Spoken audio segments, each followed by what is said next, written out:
کیا تم یہ خیال کرتے ہو کہ یوں ہی بہشت میں داخل ہو جاؤ گے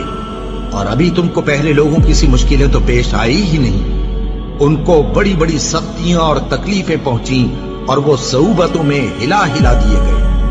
یہاں تک کہ پیغمبر اور مومن لوگ جو ان کے ساتھ تھے سب پکار اٹھے کہ کب اللہ کی مدد آئے گی۔ دیکھو اللہ کی مدد عنقریب آیا چاہتی ہے۔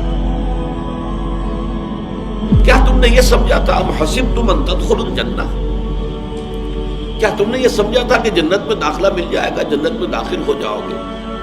ولما یاتکم، ابھی تک تو تم پر وہ باتیں آئی ہی نہیں، وہ کیفیات، وہ امتحانات، وہ شدائد، وہ مصائب، وہ ابتلاءات آئے ہی نہیں۔ مثل الذین خلوا من قبلکم، جیسے کہ ان لوگوں پر آئی تھی جو تم سے پہلے تھے۔ مستھم البأساء،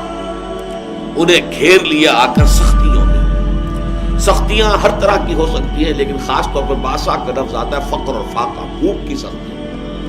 والضراء، اور تکالیف، کہیں کوئی زخم لگ گیا ہے، کوئی چرکا لگ گیا ہے، کہیں اور طرح کا، کہیں کوئی صدمہ پہنچا ہے، تو چاہے وہ ذہنی تکلیف ہے، نفسیاتی تکلیف ہے، یا یہ کہ وہ جسمانی تکلیف ہے۔ وزلزلوا، اور وہ ہلا مارے گئے، گویا کہ ان کو اچھی طریقے سے اللہ تعالیٰ نے آزمایا، جھنجھوڑ ڈالے گئے، زلزلوا، جھنجھوڑ ڈالنا۔ حتیٰ یقول الرسول والذین آمنوا معہ، یہاں تک کہ کہہ اٹھتے تھے وقت کے رسول بھی اور ان کے وہ لوگ بھی جو ان کے ساتھ ایمان لائے تھے، متی نصر اللہ، اللہ کی مدد کب آئے گی؟ الا ان نصر اللہ قریب، تب انہیں یہ نوید سنائی جاتی تھی، نوید جاں فضا، یہ خوشخبری کہ اللہ کی مدد قریب ہے۔ وہ دور وہ تھا جبکہ فزیکل پرسیکیوشن شدت اختیار کر گئی تھی، مارا جا رہا تھا، پیٹا جا رہا تھا، غلاموں کو خاص طور پر حضرت بلال پر جو بیت رہی تھی وہ آپ کے علم میں ہے، حضرت خباب بن الارت کو دیکھتے ہوئے گاروں کے اوپر لٹا دیا گیا، حضرت یاسر، حضرت سمیہ رضی اللہ تعالیٰ عنہما کو جو شہید ہی کر دیا گیا شدید ترین ٹارچر کے بعد۔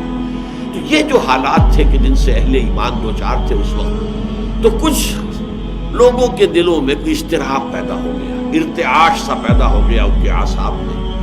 اور حضور کے پاس حاضر ہوئے۔ یہ بخاری شریف کی روایت ہے، اور اس کی راوی کون ہے؟ خباب بن الارت، جن کے ساتھ وہ واقعہ پیش آیا تھا کہ ننگی پیٹھ انہیں دہکتے ہوئے انگاروں پر لٹایا گیا تھا کہ وہ پیٹھ کی کھال جلی اور اس کی چربی پگھلی تو اس سے وہ انگارے ٹھنڈے ہوئے۔ اس درجے جو ہے تعذیب، اس درجے ٹارچر سے جو شخص گزرا تھا، اس نے اگر آ کر کہا ہے، حدیث کے الفاظ یہ کہ حضور اس وقت خانہ کعبہ کی ایک دیوار کے سائے میں اپنی چادر کی ٹیک لگا کر آپ استراحت فرما رہے تھے، تو ہم حاضر ہوئے، ہم نے عرض کیا حضور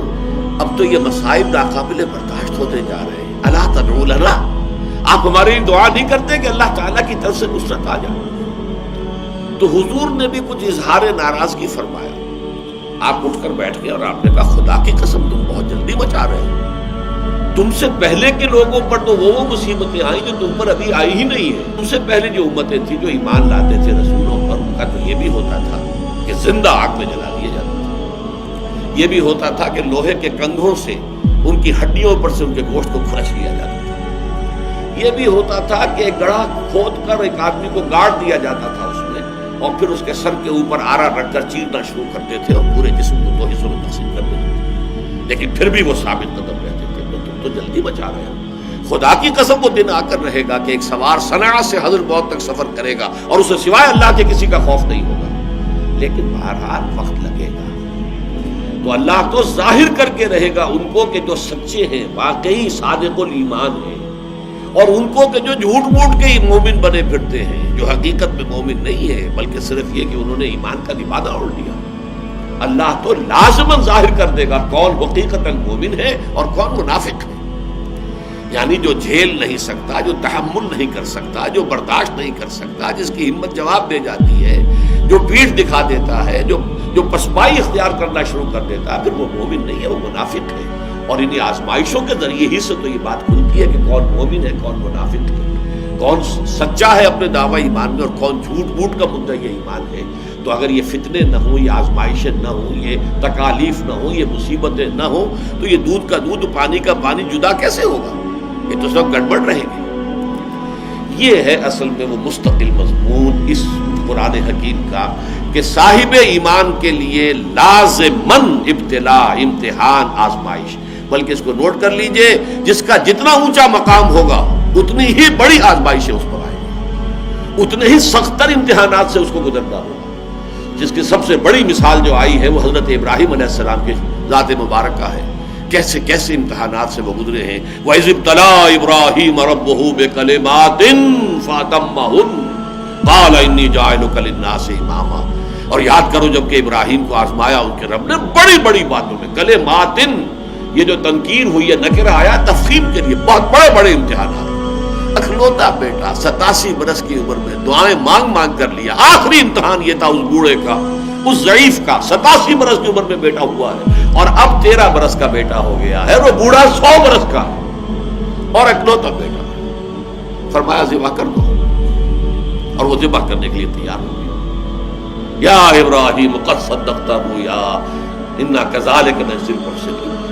گویا کہ ممتحن جو ہے اس کی بس ہو گئی ہے، جس کا امتحان لیا جا رہا تھا وہ یہاں بھی پیچھے نہیں ہٹا، آخری جو ہے ممتحن کو کہنا پڑا ہے اے ابراہیم بس کرو، بس ہمارا امتحان پورا ہو۔ تو یہ امتحان اور آزمائش جو ہے یہ گویا کہ سنت اللہ ہے، یہ اللہ کا قانون ہے،